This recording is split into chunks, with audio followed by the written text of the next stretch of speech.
अस्सलाम वालेकुम। इस्लाम के अंदर जमात का कॉन्सेप्ट बहुत वाज़ेह है और अमीर की अताअत का बारहा हुक्म आया है कि अमीर की अताअत करो, अमीर की अताअत करो। लेकिन मैं आज आपको ये बात कहना चाहता हूँ कि अगर आज आपने कामयाब होना है, इज़्ज़त कमानी है, अपना खोया हुआ मकाम वापस से लेके आना है, तजदीद दीन, तजदीद इज़्ज़त और तजदीद मुकाम का अगर काम कोई करना है, तो आज के रहनुमाओं से दूरी आपका मंज़िल की तरफ पहला कदम होगा।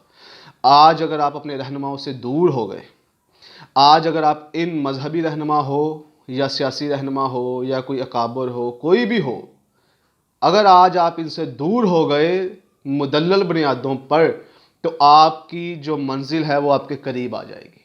और अगर आपने इनके पीछे ही तकलीद को बांध दिया, इनके पीछे ही आंखें बंद कर दी और इनके पीछे ही चलना शुरू कर दिया, तो वो आपकी मंजिल आपसे दूर तर होती चली जाएगी। लेकिन उसके लिए पहले ज़रूरी है मंजिल का तयन।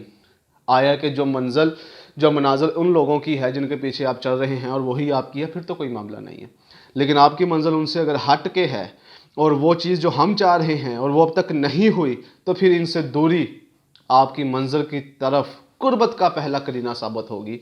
अल्लाह से दुआ है वो हमें ऐसे हुक्मरानों से दूर करे।